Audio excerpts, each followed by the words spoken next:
Assalamualaikum warahmatullahi wabarakatuh. Perkenalkan, nama Supartini, mahasiswa PPG dalam jabatan kategori 1 tahap 2 tahun 2023 Bahasa Jawa Universitas Negeri Semarang. Di sini kami akan memaparkan materi teks eksposisi adat tradisi mantu kelas 11 semester Gasal. Tujuan pembelajaran, pertemuan pertama. Melalui kegiatan pembelajaran dengan pendekatan saintifik, model pembelajaran program Best Learning, metode diskusi, tanya jawab, dan presentasi. 1. Peserta didik dapat menganalisis teks eksposisi adat mantu dengan kritis, teliti, dan penuh tanggung jawab. 2. Peserta didik menyimpulkan pesan moral yang terkandung dalam teks eksposisi adat tradisi mantu dengan kritis dan penuh tanggung jawab. 3. Peserta didik mengkritisi teks eksposisi adat tradisi mantu dengan kritis, jujur, santun, serta bertanggung jawab. B. Materi konseptual. Pengertian teks eksposisi, ciri-ciri teks eksposisi, cara menulis teks eksposisi, jenis-jenis teks eksposisi, struktur teks eksposisi. Teks eksposisi adat tradisi mantu. Pengertian teks eksposisi. Teks eksposisi adalah teks yang menjelaskan atau memaparkan informasi tertentu kepada pembaca yang memuat gagasan atau fakta. Bisa pula diartikan sebagai karangan yang mengandung sejumlah informasi dan pengetahuan. Teks eksposisi bersifat ilmiah atau non-fiksi. Sumber karangan teks eksposisi ini bisa diperoleh dari hasil pengamatan, penelitian, atau pengalaman. Ciri-ciri teks eksposisi. 1. Menjelaskan informasi mengenai kejadian. 2. Gaya informasi bersifat persuasif. 3. Menggunakan bahasa baku dan lugas. 4. Bersifat nyata, netral, dan tidak memihak. 5. Berisi 5W plus 1H. Jenis-jenis teks eksposisi. 1. Teks eksposisi proses, yaitu teks yang berisi pituduh atau tata cara membuat suatu masalah. 2. Teks eksposisi ilustrasi, yaitu teks yang menggunakan penggambaran sederhana atau wujud nyata dari ide, mempunyai kesamaan sifat atau kemiripan. 3. Teks eksposisi pertentangan, yaitu teks yang berisi pertentangan akan suatu hal dengan hal lain. 4. Teks eksposisi perbandingan, yaitu teks yang berisi membandingkan suatu hal dengan hal yang lain. 5. Teks eksposisi analisis, yaitu teks yang memisahkan suatu masalah dari gagasan utama menjadi beberapa subbagian, lalu melakukan pengembangan secara berurutan. 6. Teks eksposisi definisi, yaitu teks yang memaparkan mengenai definisi atau pengertian dari suatu topik. 7. Teks eksposisi pawarto, yaitu teks yang memberikan informasi dari kejadian yang sering ditemukan dalam berita atau surat kabar. Struktur teks eksposisi. 1. Pernyataan umum atau tesis. 2. Argumentasi. 3. Penegasan ulang. Tesis yaitu berisi gagasan atau ide pokok berupa gambaran penulis terhadap suatu kejadian berdasarkan fakta. Argumentasi yaitu berisi penjelasan pendapat penulis dengan memberikan fakta-fakta untuk memperkuat. Penegasan ulang yaitu berisi kesimpulan dari tesis dan argumentasi. Tulodo teks eksposisi upacara mantu. Upacara manten adat Jawa yaiku upacara sakral adat Jawa kang duwé reroncen, upacara lan tata cara kang wis pakem. Adicara temanten nglambangake patemonan antarane penganten putri lan penganten kakung ing swasana kang mligi lan nglambangake dadi pasangan raja lan ratu. Miturut para sepuh, mantu kuwi salah siji kewajiban kang sifate sesanggeman lan diserahake tumrap tuan rumah kang ngadakake upacara kasebut. Ngrembug babagan upacara manten kang uga ateges duwe gawi ana tataran kang bisa dilakoni. Wonten ing mriki dipun wastani nggih menika pernyataan umum utawi tesis. Dene saderengipun upacara ijab wonten adicara ingkang asmanipun lamaran ingkang gadhahi ancas supados mangertosi kahanan calon pengantin putri, bobot, bibit lan bebete calon pengantin.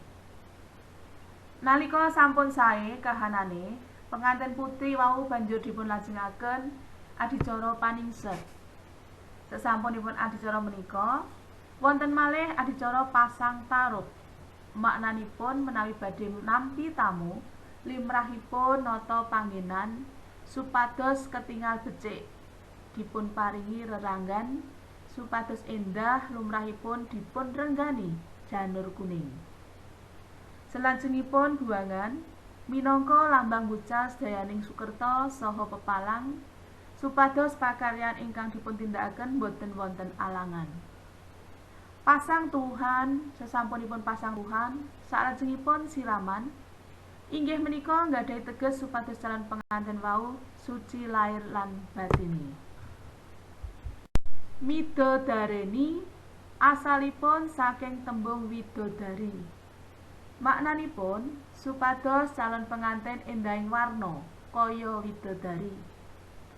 Saderengipun upacara nikah nalika sampun dipun lajengaken pasang tarup.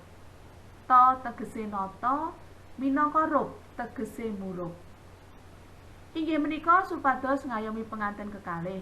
Lajeng sesampunipun midodareni ijab kabul lajeng begalan kangge mbuang sial pengantin kekalih.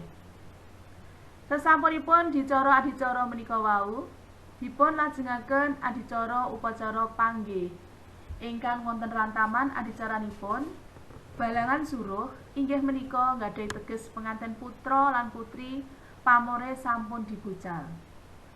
Midak tigan saha mijiki samparane pengantin putra nggadahi teges dibucale pamor pengantin kekalih lan pengantin putri bekti marang garwane.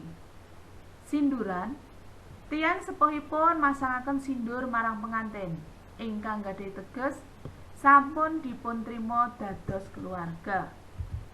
Sesampunipun upacara panggih dipun lajengaken upacara krobongan ingkang rataman adicaranipun bobot timbang. Pengantin kekalih dipun pangku ten bapake pengantin putri ingkang duweni teges adil.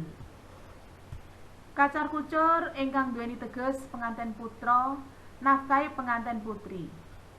Dulang-dulangan saha ngunjuk toya gening duweni teges urip kudu bebrayan lan pikiranipun kedah suci.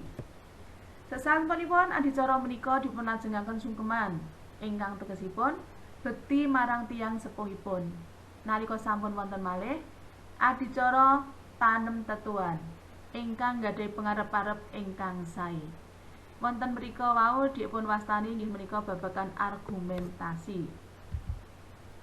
Lajeng adhedhasar prastawa kang lumaku kasebut adicara temanten Jawa klebu upacara sakral kang duweni rerangkenan upacara. Wiwit saka utusan tumeka adicara panggih utawa kenduren.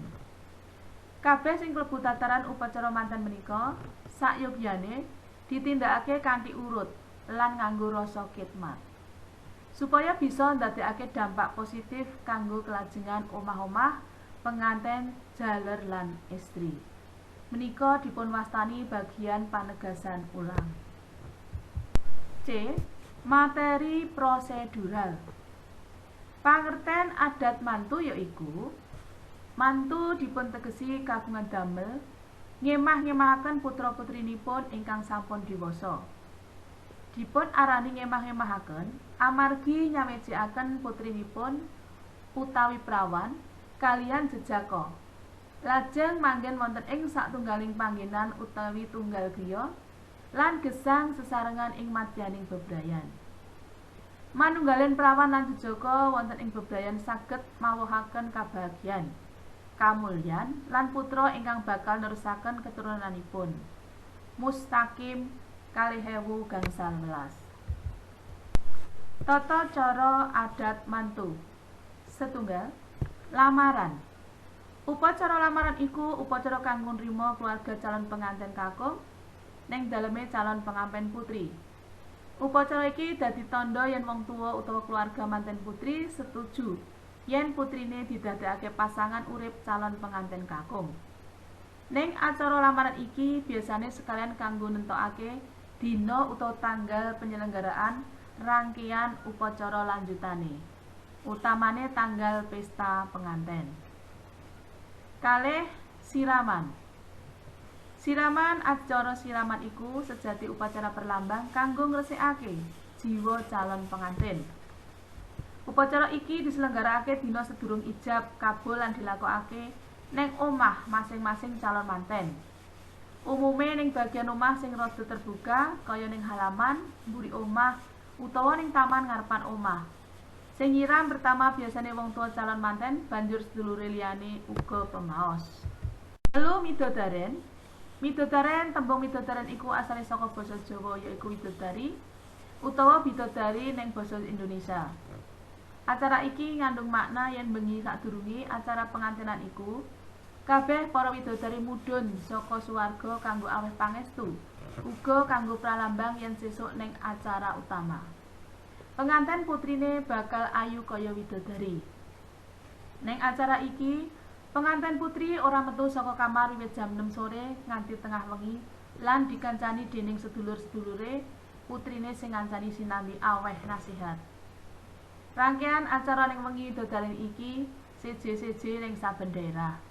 Kadang ana sing barengake karo acara peningsetan lan serah-serahan. Serah-serahan.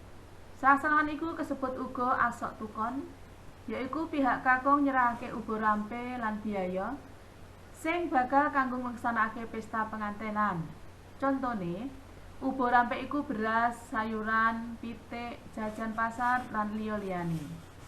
Sakliyane aku sing paling penting ana ing papasrahan yaiku duit sing tumrape pihak istri bakal dienggo mbiayai pas acara pesta penganten.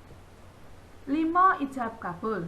Upacara iki pratandha antarané pihak kakung lan istri sah dadi penganten.